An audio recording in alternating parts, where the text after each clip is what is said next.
लाल सिंह चड्ढा नामक कहानी का मुख्य किरदार लाल सिंह चड्ढा ही है, जो बखूबी आमिर खान द्वारा निभाया गया है। लाल का नाम उनके पूर्वजों के नाम पर रखा गया था और उसकी मां को उनसे बहुत उम्मीदें थी। उसके पैर कमजोर थे, लेकिन उसकी मां ने उसके हौसले को कभी कांपने नहीं दिया। वह हमेशा उससे कहती थी वह दूसरों से अलग नहीं है। लाल के एक साथ समान व्यवहार करने वाला एकमात्र व्यक्ति रूपा डिसूजा नाम की लड़की थी। स्कूल के बाद दोनों बच्चे एक साथ घूमते थे। लाल को हमेशा बहुत ज़्यादा धमकाया जाता था। एक दिन रूपा स्कूल नहीं आई और लाल उससे मिलने गया। उसने देखा कि रूपा अपने घर के बाहर बैठी रो रही है। उसकी मां को घरेलू शोषण का शिकार होना पड़ रहा था। वह लगातार भय की स्थिति में रहती थी। उसने अपने भगवान से प्रार्थना भी की थी कि उसे अमीर बना दे, ताकि एक दिन वह हिंसा को रोक सके और अपने पिता को उसकी जरूरतों का सारा पैसा दे सके। लेकिन उस दिन बात कुछ आगे निकल गई। मां ने अपने घातक अंत से मुलाकात की और पिता को पुलिस ने पकड़ लिया।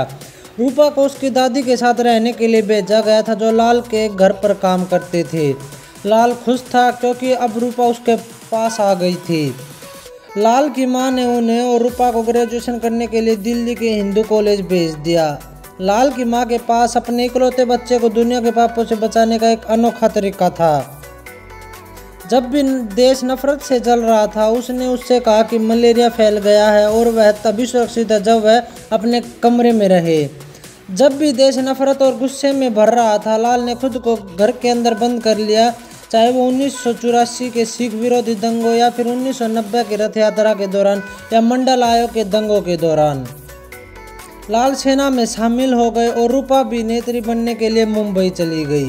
लाल सेना में बलराजू बॉडी से मिले, जो उनके अच्छे दोस्त बन गए। बॉडी का परिवार अनादिकाल सेंट्रल गारमेंट्स के कारोबार में था। यह 1999 की बात है और भारत पाकिस्तान के साथ युद्ध की स्थिति में था। लाल और बाला एक ही बटालियन में थे।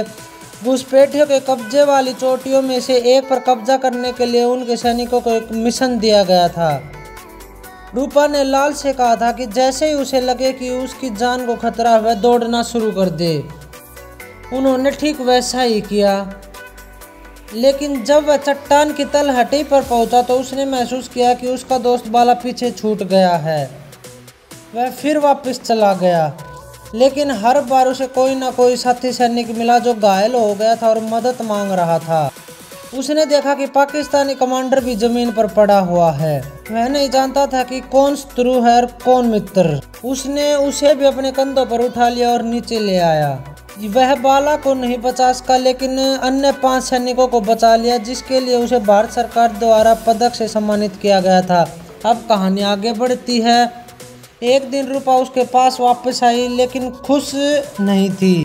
पुलिस उसकी तलाश में आई थी क्योंकि उसके गैंगस्टर से संबंध थे। उसने 6 महीने के लिए जेल भेज दिया गया और लाल एक बार फिर अकेला रह गया। रूपा उसे बताए बिना चली गई थी। उसके अंदर बहुत गुस्सा था, बहुत आक्रोश, दर्द और उदासी थी, जिससे वह निपटने में सक्षम नहीं था। तो वह दौड़ने लग गया। शायद वह अपने अतीत से, अपने अकेलेपन से और अपने पछतावे से भाग रहा था। उसने सोचा कि शायद वह इन सब से बच निकलेगा। दूसरी ओर लोगों ने सोचा कि वह किसी महान उद्देश्य के लिए दौड़ रहा होगा। मीडिया ने उसके सफ़र को कवर करना शुरू कर दिया। वह हिमाचल से कन्याकुमारी तक भागा, पश्चिम में रेगिस्तान से भागकर पूर्व में बंगाल की खाड़ी तक पहुंच गया और देश के लगभग हर इंच को पैदल तय किया। महीनों की दौड़ के बाद वह अचानक बंद हो गया। लोग उसका पीछा करने लगे थे। उसने कहा कि वह थक गया है और अब वह घर वापस जाना चाहता है। जब लाल घर पहुंचा तो उसे यह जानकर सुखद आश्चर्य हुआ कि रूपा ने उसे बहुत पत्र लिखे हैं। लाल अपनी खुशी व्यक्त नहीं कर सका। रूपा एक बीमारी से पीड़ित थी और वह जानती थी कि उसके पास ज़्यादा समय नहीं बचा है। इसलिए लाल ने उससे शादी करने का फैसला किया, कुछ ऐसा जो वह बचपन से करना चाहता था।